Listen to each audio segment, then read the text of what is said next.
이 복된 시간 우리에게 주시는 하나님 말씀은 창세기 21장 31절에서 34절까지 말씀입니다. 창세기 21장 31절에서 34절까지 말씀의 제목은 내 주님 곁에입니다. 31절부터 34절까지 교독해서 읽고 마지막 절은 함께 읽겠습니다. 제가 먼저 읽겠습니다. 두 사람이 거기서 서로 맹세하였으므로 그곳을 브엘세바라 이름하였더라.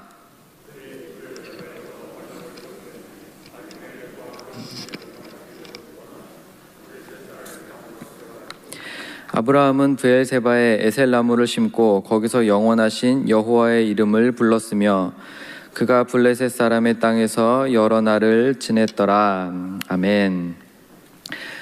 사랑합니다. 이 추운 날씨를 뚫고 예배당에 오신 성도님들을 진심으로 환영합니다. 또 각 처소에서 예배드리시는 성도님들도 주님의 이름으로 환영합니다. 하나님은 사람을 보실 때 중심을 보신다고 하십니다. 중심을 보신다는 말은 우리의 영혼을 보신다? 우리의 마음을 보신다? 아니면 우리의 생각을 보신다? 아니면 다른 어떤 거일까요? 저는 그 말을, 하나님은 사람의 중심을 보신다라는 말을 그 사람의 인격을 보신다라고 이해합니다. 제 이름이 정혜준데 36살이거든요. 36년을 살아오면서 정혜주라는 한 사람의 인격이 점점 완성이 되어가요. 어떻게 보면 점점 더 굳어져 가는 거고, 어떻게 보면 조금씩 깎여가는 거고, 하여튼 제 인격이 이전과는 조금씩 다르게 무언가 이제 하나님께서 정해놓으신 그 마지막 때까지 변해가고 있죠. 인생을 통해서 저와 여러분의 성품, 저와 여러분의 인격이 다듬어져 갑니다. 인격이 다듬어지는 데 있어서 제일 중요한 건 훈련이에요. 훈련은 꼭 어떤 시간에 어떤 내용을 정해놓고 어떤 책을 읽어야 되고 꼭 그렇지만은 않습니다. 다양한 경험들을 통해서 저희는 인생, 삶의 훈련을 받는데, 훈련의 포인트는 반복이죠. 반복을 통해서 저와 여러분은 무언가 이전에는 못했는데 지금 할 수 있게 되고 앞으로는 더 잘 할 수 있게 되는 겁니다. 그런 여러 훈련의 시간들, 반복되는 경험들을 통해서 저와 여러분의 인격이 점점 더 다듬어져 가는 거죠. 성경에 나오는 많은 인물들도 그렇습니다. 오늘은 잠깐 아브라함과 이삭과 야곱의 이야기를 볼 텐데, 아브라함이 대표적으로 반복되는 시험 두 가지를 경험해요. 그게 뭐냐 하면 창세기 12장에 하나님께서 아브라함을 찾아오셔서 너 내가 보여주는 땅으로 가라 말씀하실 때 순종하죠. 근데 가자마자 그 땅에 기근이 들어서 곧바로 어디로 이사 가냐면 애굽으로 갑니다. 창세기 12장이 채 끝나기도 전에 12장 말미에 바로 이사를 가요. 하나님이 내가 너에게 보여줄 땅으로 가라 라는 말씀을 받고 갔으면, 원래대로라면 하나님이 원하시는 바른 신앙의 모습은 그 약속의 땅에 머무르는 거죠. 근데 기근이 와서 애굽으로 옮겨가요. 그 땅에서 첫 번째 시험을 당하는데 자신의 아내 사라를 누이라고 속여서 그냥 방관합니다. 그러니까 미리 자기 아내한테 내 누이라고 하자라고 말을 할 정도면 어느 정도 아브라함도 느끼고 있는 거잖아요. 그때는 아브람이었는데,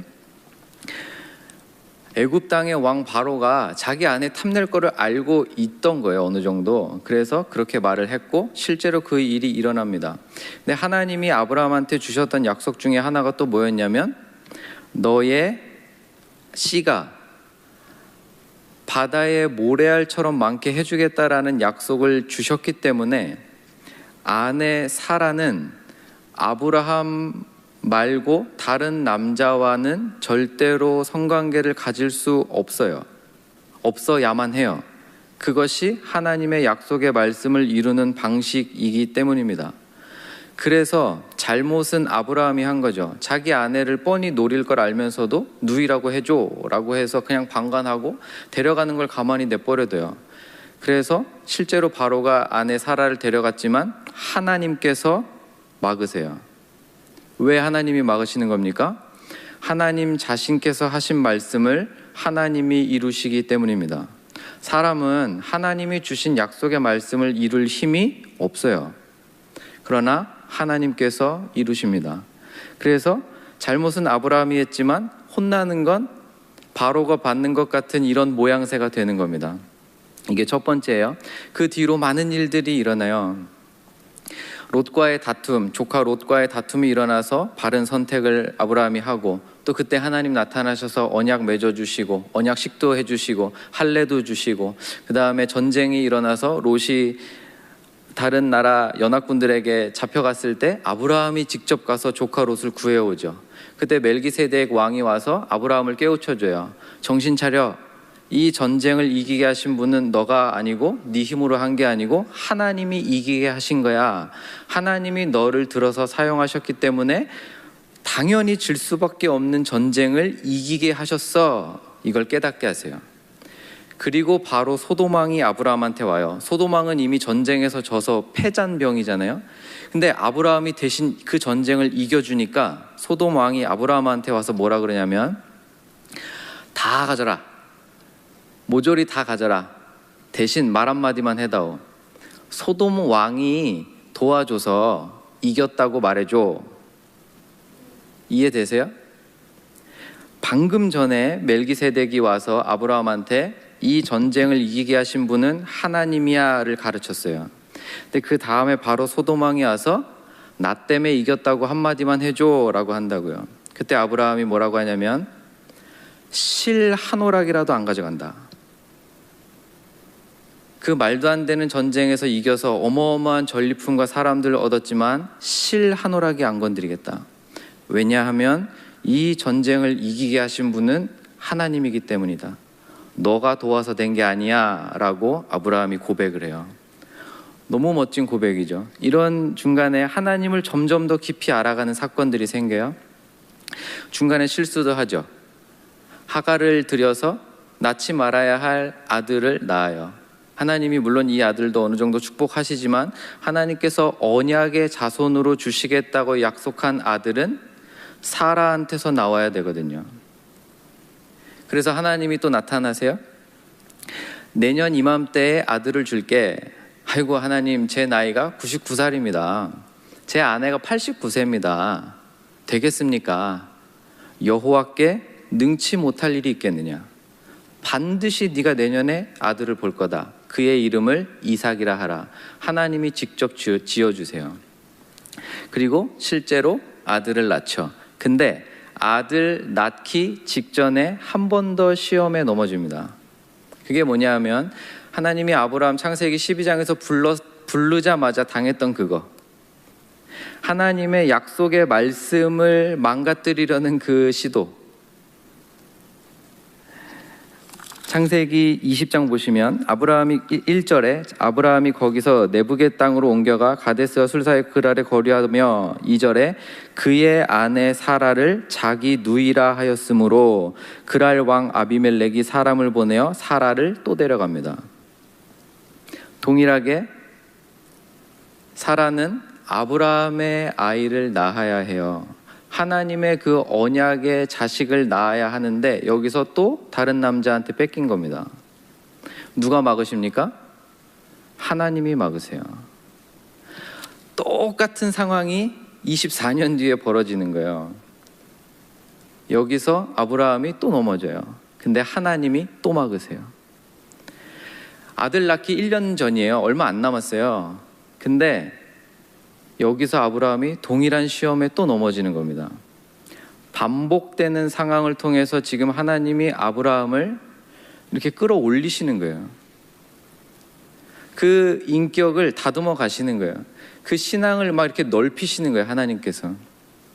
그래서 동일하게 하나님께서 이 아비멜렉의 가정의 모든 태를 다 막아버리세요. 그래서 아비멜렉이 놀래가지고 아브라함한테 와서 네가 어찌하여 이러느냐 그러면서 막 금은 보화를 주고 거꾸로 아브라함이 축복을 해줍니다. 이게 하나님께서 일하시는 방식이세요. 하나님 자신이 주신 약속의 말씀을 이루시기 위해서 하나님이 직접 일하시는 줄 믿으시기를 바랍니다. 그래서 성도는 죽으나 사나 말씀을 붙들라는 거예요. 이것 말고는 이 말씀을 이렇게 정말 몸부림치면서 붙들고 이 말씀을 내 삶에 이루어 주십시오 기도하면서 사는 것 말고는 이 세상에서 성도가 세상을 이기며 살 수 있는 길이 없어요. 길이 없어요. 아브라함도 넘어지는데. 원래 이름이 아브람 아닙니까? 하나님께서 아브람의 이름을 직접 바꿔주세요. 그런 인물도 넘어져요. 반복되는 똑같은 상황에서 또 넘어지는 거예요. 근데 드디어 아브라함이 깨달아요. 그래서 21장에 사라가 아들을 낳습니다. 그리고 21장 끝부분에 그랄 왕 아비멜렉이 군대 장관 비골과 함께 아브라함을 찾아와요. 찾아와서 뭐라 그러냐면 내가 너를 보니까 하나님이 너와 함께 하시는구나. 신이 너와 함께 한다는 걸 왕인 내가 인정할 수밖에 없다. 우리 동맹을 맺자. 내가 더 이상 너를 괴롭히지 않을게. 너도 우리에게 위협하지 말아다오. 그리고 좋은 관계를 유지하자 하면서 언약을 맺자고 해요. 그때 아브라함이 재밌는 이야기를 하나 합니다. 25절에 아비멜렉의 종들이 아브라함의 우물을 빼앗은 일에 관하여 아브라함이 아비멜렉을 책망해요.